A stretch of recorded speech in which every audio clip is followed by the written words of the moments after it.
Former US Secretary of State Henry Kissinger has died at the age of 100.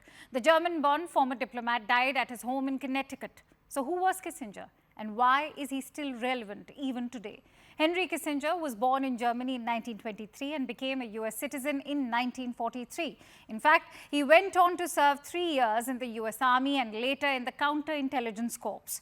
To his credit, he earned a bachelor's and master's degree and a PhD and finally taught international relations at Harvard University. In 1969, then President Nixon appointed him National Security Advisor, a position that gave him enormous sway over US foreign policy. Kissinger shaped US foreign policy during the Cold War, and that is why he's still relevant. He served as America's top diplomat and national security advisor during the Nixon and Ford administrations.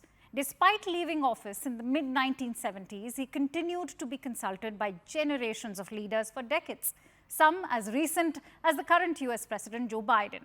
To be precise, Kissinger advised 12 presidents from John F. Kennedy to Joseph Biden.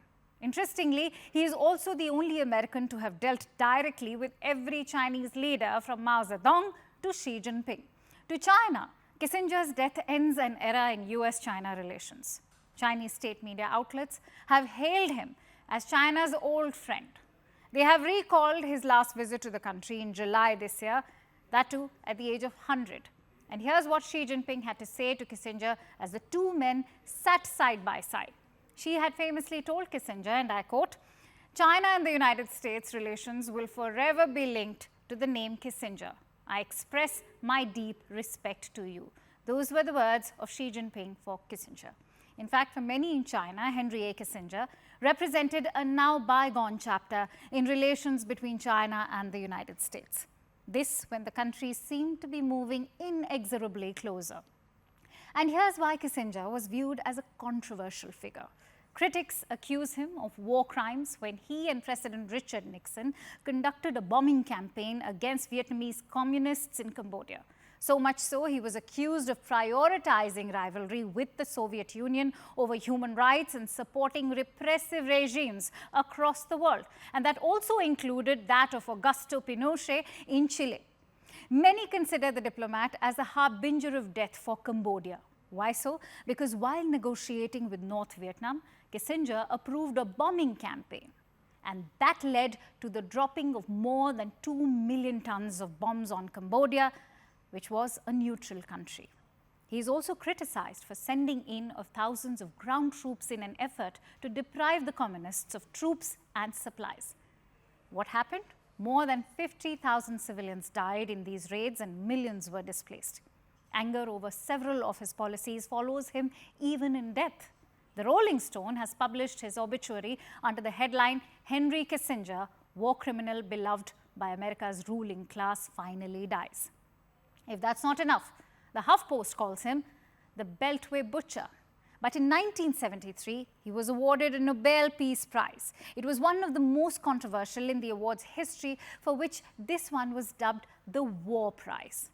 So why was this Nobel Peace Prize so controversial? Here's the story. As a top US diplomat for the Nixon administration, Kissinger negotiated with his North Vietnamese counterpart, Le Duc Tho, at the Paris peace talks. This was, of course, to bring an end to the war in Vietnam. Kissinger's strategy was to apply powerful military pressure while negotiating. And that included the massive bombing campaign on the North Vietnamese capital, Hanoi, that too during Christmas of 1972. Subsequently, in January 1973, both parties reached a deal. They agreed that the US military forces in Vietnam would withdraw. Just 2 days after the Paris Peace Accords were signed, both Kissinger and Tho were recommended for the Nobel Peace Prize. Tho declined to accept this award, but Kissinger did not travel to Norway for the ceremony. He did accept the award. After leaving government service in 1977, Henry Kissinger also served on the boards of various companies and was a fixture of foreign policy and security forums as well. He is also credited for penning 21 books. Even after turning 100 this year, the former US NSA was feted by China despite a chill in relations between China and the United States. Both celebrated and reviled, the world has mourned Henry A. Kissinger's loss. Also, because the former diplomat's 8 years as both the National Security Advisor and the Secretary of State in the United States between the years 1969 up till 1977 stand out. Why do they stand out? Because Kissinger and US finally ended their involvement in the Vietnam War. It also opened up relations with China and brought about a cessation of hostilities in the 1973 Yom Kippur War in the Middle East between Egypt and Syria on one hand and Israel on the other. It's little wonder why Isaac Herzog, who's the president of Israel, which we all know is currently at war with Hamas, has paid tribute to Kissinger's work on the peace agreement with China.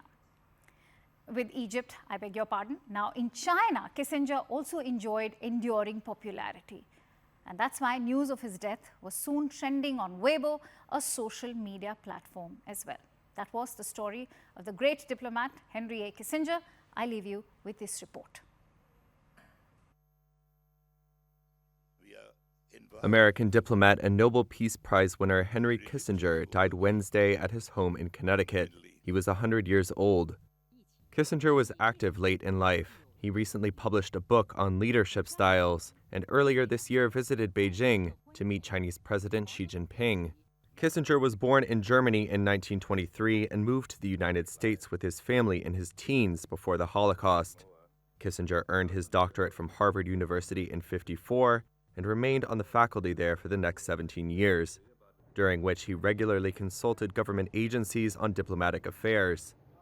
Republican President Richard Nixon first brought Kissinger to the White House as a national security advisor and later named him Secretary of State. Kissinger had a hand in many global events in the 70s, including the U.S. withdrawal from Vietnam, a long and bloody process punctuated by massive U.S. bombing of North Vietnam and Cambodia. Kissinger's 1973 Peace Prize was one of the most controversial ever, with 2 members of the Nobel Committee resigning over the selection when questions arose about the U.S.'s secret bombing campaigns in Southeast Asia. Kissinger's diplomatic efforts led to the opening of China, landmark U.S.-Soviet arms control talks, and expanded ties between Israel and its Arab neighbors. He became famous for his highly personal, high-pressure brand of shuttle diplomacy, and was widely hailed for his brilliance and broad experience. Others branded Kissinger a war criminal for his support of anti-communist dictatorships, especially in Latin America. Kissinger's days in the suites of power largely came to an end with the election of Democrat Jimmy Carter in 1976. After leaving government, Kissinger set up a consulting firm in New York, which offered advice to the world's corporate elite. He served on company boards and various foreign policy and security forums, wrote books, and became a regular media commentator on international affairs. Kissinger is survived by his second wife, Nancy, and 2 children from his first marriage.